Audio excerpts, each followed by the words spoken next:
ಹನುಮಂತ ಗೆದ್ದ, ಆದರೆ ಅದು ಕೇವಲ ಹನುಮಂತನ ಗೆಲುವಾಗಿ ಉಳಿದಿಲ್ಲ. ಈ ನಾಡಿನ ಪ್ರತಿಯೊಬ್ಬರ ಮುಖದಲ್ಲಿ ಗೆಲುವಿನ ನಗೆ ಮೂಡಿ ತಾವೇ ಗೆದ್ದಷ್ಟು ಖುಷಿ ಪಡ್ತಿದ್ದಾರೆ ಜನ.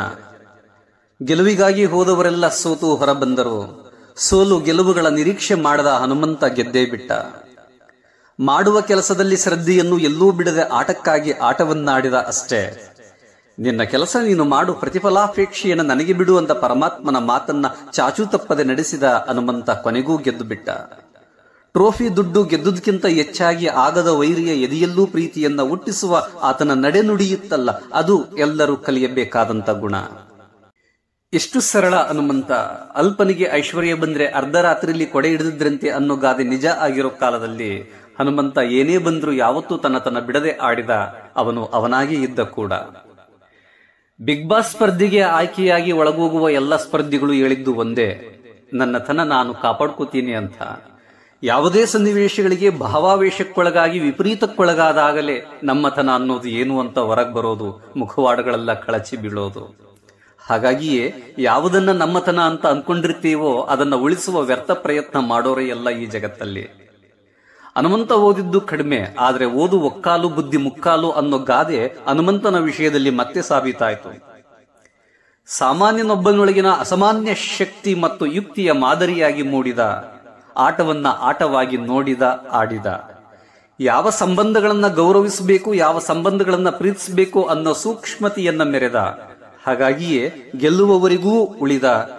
ಅಂತಿಮ ಹಂತದಲ್ಲಿ ತಾನು ಕ್ಯಾಪ್ಟನ್ ಆದಾಗ ಪ್ರೀತಿಯ ದೋಸ್ತ ಧನರಾಜ್ನನ್ನ ಉಳಿಸಿ ಫೈನಲ್ಗೊಯ್ಯುವ ಎಲ್ಲ ಅಧಿಕಾರ ಸಾಧ್ಯತೆಗಳು ಇದ್ರೂ ಆತನನ್ನ ಆಯ್ಕೆ ಮಾಡದೆ ಆ ವಾರದ ಆಟಗಳಲ್ಲಿ ಹೆಚ್ಚು ಉತ್ತಮವಾಗಿ ಆಡಿದ್ದ ಮೋಕ್ಷಿತಾಳನ್ನ ಫೈನಲ್ ಏರಿಸುವ ಮೂಲಕ ಆಟಕ್ಕೆ ಕೊಟ್ಟ ಮರ್ಯಾದೆ ಇತ್ತಲ್ಲ, ಅದು ಬಿಗ್ ಬಾಸ್ ಆಟದಲ್ಲಿ ಹನುಮಂತನಿಗೆ ಇದ್ದ ಬದ್ಧತೆ.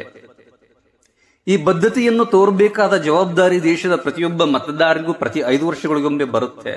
ಪ್ರಜೆಗಳಿಗೆ ತಮ್ಮ ಊರು, ನಾಡು, ದೇಶ ಆಳುವವರನ್ನ ಆಯ್ಕೆ ಮಾಡುವ ಅವಕಾಶದ ಮೂಲಕ. ಆದರೆ ಕೋಟಿ ಕೋಟಿ ಮತದಾರರಲ್ಲಿ ಹನುಮಂತನ ಆಟದಲ್ಲಿದ್ದ ಈ ಪ್ರಾಮಾಣಿಕ ಬದ್ಧತೆ ಎಷ್ಟು ಮತದಾರರಿಗಿರಲಿಕ್ಕೆ ಸಾಧ್ಯ? ಹನುಮಂತ ಹೇಗೆ ತನ್ನ ದೋಸ್ತನ ಸಂಬಂಧವನ್ನೂ ಮೀರಿ ನ್ಯಾಯವನ್ನೂ ಎತ್ತಿ ಹಿಡಿದ್ನೋ, ಹಾಗೆ ಮತದಾರ ಕೂಡ ಪಕ್ಷ, ಜಾತಿ, ಮತ, ಪಂಥಗಳ ಮೋಹವನ್ನ ಮೀರಿ ಉತ್ತಮ ವ್ಯಕ್ತಿಯನ್ನು ಆಯ್ಕೆ ಮಾಡುವಂತ ರಾಷ್ಟ್ರನಿಷ್ಠೆಯ ಬದ್ಧತೆ ಎಷ್ಟು ಜನರಿಗೆ ಇರಲಿಕ್ಕೆ ಸಾಧ್ಯ? ಯಾವ ಯೂನಿವರ್ಸಿಟಿ ಪದವಿ ಪಡೆಯದ ಅಮಾಯಕ ಮುಗ್ಧ ಹನುಮಂತನ ಈ ನಿಷ್ಕಲ್ಮಶ ಕರ್ತವ್ಯ ಪ್ರೇಮದ ಮನಸ್ಸು ಈ ನಾಗರಿಕ ಸಮಾಜದಲ್ಲಿ ಎಷ್ಟು ಮಂದಿಗಿದೆ? ಹನುಮಂತನಿಗೆ ಈ ರಿಯಾಲಿಟಿ ಶೋಗಳೇನು ಹೊಸದಲ್ಲ. ಇದಕ್ಕಿಂತ ಮುಂಚೆ ಎಷ್ಟೋ ವಾಹಿನಿಗಳಲ್ಲಿ ಭಾಗವಹಿಸಿ ಕಲ್ಮಶವೇ ತುಂಬಿದ ವ್ಯವಹಾರದ ಜಗತ್ತಿನ ಪರಿಚಯ ಮತ್ತು ಅದರ ಸ್ಪರ್ಶ ಅವನಿಗಾಗಿದ್ರು. ಎಲ್ಲಿಯೂ ಒಂಚೂರು ಅಹಂಕಾರದ ವಾಸನೆಯೂ ಅವನಿಗೆ ಬೆಳೆದಿರಲಿಲ್ಲ. ಇಂಥ ಸಂಸ್ಕಾರವನ್ನ ತಮ್ಮ ಮಕ್ಕಳಿಗಾಗಿ ಲಕ್ಷ ಲಕ್ಷ ಫೀಸ್ ಡೊನೇಷನ್ ಕೊಟ್ಟು ಓದಿಸುವ ತಂದೆ ತಾಯಿಗಳು ಕೊಡಬಲ್ಲರೆ ಇವತ್ತು? ಸಮಾಜಕ್ಕೆ ಹನುಮಂತನ ವಿನಯ ಬೇಕಿದೆ, ಹನುಮಂತನ ಮುಗ್ಧತೆ ಬೇಕಿದೆ, ದೊಡ್ಡವರು ಹೇಳಿದ್ದನ್ನು ಕೇಳಿ ಅದರಂತೆ ಬದುಕುವ ಶ್ರದ್ಧೆ ಬೇಕಿದೆ. ಆಡುವ ಆಟದಲ್ಲಿ ಸೋತರೆ ಪುಟಿದೇಳುವ ಹನುಮಂತನ ಛಲ ಇವತ್ತಿನ ಮಕ್ಕಳಿಗೆ ಬೇಕಿದೆ. ಅಲ್ಲಿ ಬಂದವರೆಲ್ಲ ಪಡೆದ ಸಂಭಾವನೆಯಲ್ಲಿ ಅರ್ಧಕ್ಕರ್ಧ ವಾರದ ಕೊನೆಗೆ ಬರ್ತಕ್ಕಂಥ ಕಾರ್ಯಕ್ರಮಕ್ಕೆ ತೊಡುವ ಬಟ್ಟೆಗಳಿಗೆ ಖರ್ಚು ಮಾಡ್ಕೊಂಡು ಹೋದ್ರು. ಆದ್ರೆ ಹನುಮಂತ 4 ಅಂಗಿ ಪಂಚೆಯಲ್ಲಿ ಇಡೀ ಬಿಗ್ ಬಾಸ್ ಜರ್ನಿ ಮುಗಿಸಿ ಕೊನೆಗೆ ಅದೇ ಅಂಗಿ ಪಂಚೆಯಲ್ಲಿ ಟ್ರೋಫಿ ಎತ್ತಿಡ್ದ.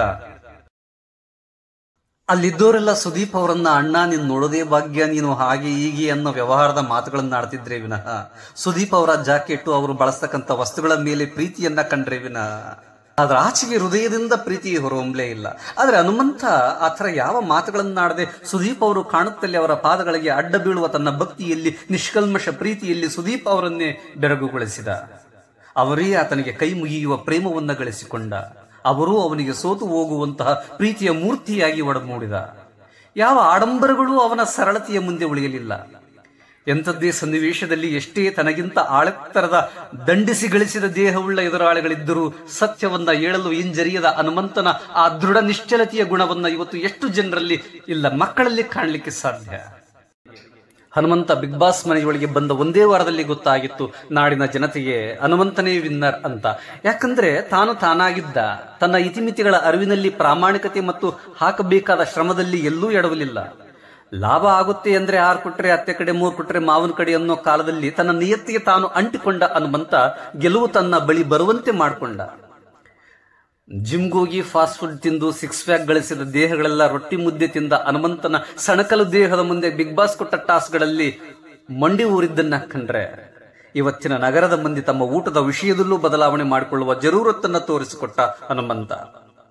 ಒಟ್ಟಾರೆ ಇದು ಕೇವಲ ಒಂದು ಆಟದ ಗೆಲುವು ಅಂತ ಕಂಡ್ರು, ಹನುಮಂತನ ಗೆಲುವಿನ ಮೂಲಕ ಈ ಸಮಾಜ ನಿಜವಾದ ಊಟ ಪಾಠ ಆಟಗಳ ಸಂಸ್ಕಾರವನ್ನ ಕಲಿತು ಮೈಗೂಡಿಸಿಕೊಳ್ಳಬೇಕಾಗಿದೆ. ಅಭಿನಂದನೆಗಳು ಹಾಗೂ ಧನ್ಯವಾದಗಳು ಪ್ರೀತಿಯ ಹನುಮಂತು ಅವರೇ.